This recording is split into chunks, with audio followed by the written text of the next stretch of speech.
Hello everyone, welcome back to our channel. आज हम अपने चैप्टर 7 को फिनिश करने वाले हैं। हमने सारे लेक्चर्स कंप्लीट कर लिए हैं, उसकी बस लास्ट की एक्सरसाइज बची है। So let us start with the exercise. But before that again small request, अगर आपको कंटेंट अच्छा लगता है तो प्लीज़ हमारे वीडियोज़ को लाइक करिए, चैनल को सब्सक्राइब करिए और शेयर करिए ताकि हमें इससे थोड़ा सा मोटिवेशन मिले। ओके, सो चलिए स्टार्ट करते हैं। क्वेश्चन ए जो है आपका ऑब्जेक्टिव क्वेश्चन है। इसमें क्या दे रखा है कि glycolysis is a process in which options दे रखे हैं। Glycogen is broken down into glucose which occurs in mitochondria, in which glucose is broken down into pyruvate or that occurs next to Krebs cycle। तो हमें पता है कि glycolysis respiration की जो फर्स्ट प्रोसेस है, चेन ऑफ रिएक्शन है, वो है जिसमें कि ग्लूकोज का एक molecule gets broken down into 2 molecules of pyruvate and it takes place in the cytoplasm. तो इसमें जो हमारा, और इसके बाद क्रेब साइकिल होती है, तो इसमें जो हमारा ऑप्शन है वो हो जाएगा C, in which glucose is broken down into pyruvate.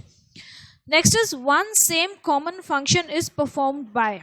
अब कुछ ऑप्शंस दे रखे हैं, पेयर्स दे रखे हैं, इनमें से कॉमन फंक्शन कौन कौन परफॉर्म करता है। Stomata and veins. देखो, स्टोमेटा क्या करता है, गैसेस एक्सचेंज में हेल्प करता है। वेन्स क्या करती हैं, वेन्स सिर्फ डीऑक्सीजनेटेड ब्लड को कैरी करती हैं, वो गैसेस एक्सचेंज नहीं करती हैं। बच्चे इसमें कंफ्यूज हो जाते हैं। Okay, then stomata and lenticels. तो स्टोमेटा और लेंटिसेल्स दोनों जो हैं वो गैसेस एक्सचेंज में हेल्प करते हैं। लेंटिसेल्स बार्क में प्रेजेंट होते हैं, जो वुडी स्टेम्स होते हैं उनकी बार्क में प्रेजेंट होते हैं, और हमारे स्टोमेटा जो है वो ग्रीन पार्ट्स में प्रेजेंट होते हैं, ग्रीन लीव्स में प्रेजेंट होते हैं। ठीक है, तो इसका आंसर हो जाएगा स्टोमेटा एंड लेंटिसेल्स।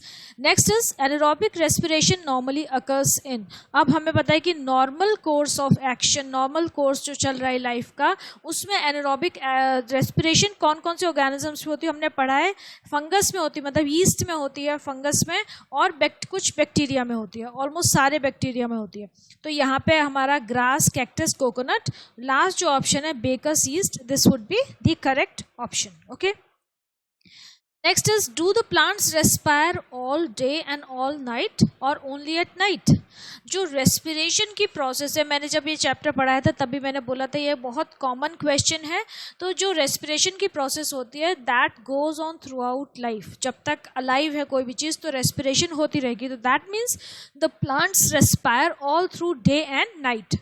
ये होगा कि it is an essential process for all living organisms, so therefore plants also respire all day all night. ठीक है, फोटोसिंथेसिस की सिर्फ सनलाइट की प्रेजेंस में होती है प्रोसेस, लेकिन रेस्पिरेशन जो है वो पूरी टाइम चलती रहती है।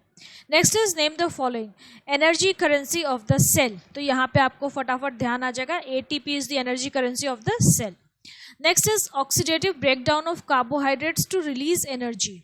कार्बोहाइड्रेट्स को हम ऑक्सीडेटिव ब्रेकडाउन, मतलब ऑक्सीजन की प्रेजेंस में अगर हम कार्बोहाइड्रेट्स को ब्रेक करते हैं, एनर्जी रिलीज होती है, तो हमारी प्रोसेस क्या कहलाती है, we call it the process of respiration.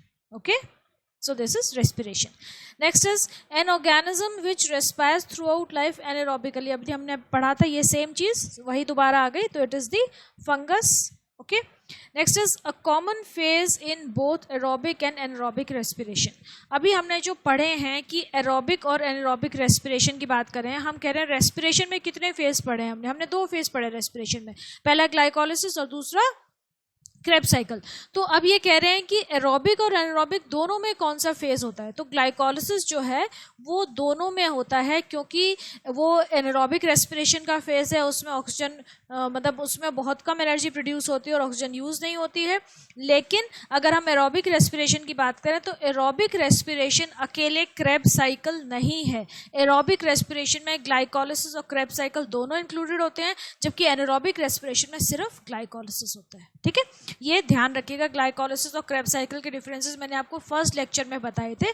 ये ध्यान रखिएगा कि कौन सा प्रोसेस कहाँ पे होती है और कौन सी प्रोसेस ऑक्सीजन कंज्यूम करती है, किससे कितनी एनर्जी प्रोड्यूस होती है, ये सारी चीज़ें आपको याद होनी चाहिए, आपके टिप्स पे होनी चाहिए। ठीक है, तो ये हो गया हमारा ग्लाइकोलिसिस, का आंसर हो गया glycolysis. Next is aerobic respiration requires, obviously aerobic respiration में हमें किसकी ज़रूरत होती है? ऑक्सीजन की. Next, a chemical which removes CO2 from the air. Air से CO2 एब्जॉर्ब कर सकता है सोडा लाइम. ठीक है, सोडा लाइम हम यूज़ कर रहे हैं अपने रेस्पिरेशन के एक्सपेरिमेंट्स में CO2 को एब्जॉर्ब करने के लिए. देखो यहाँ पे CO2 को एब्जॉर्ब करने की बात कर रहे हैं.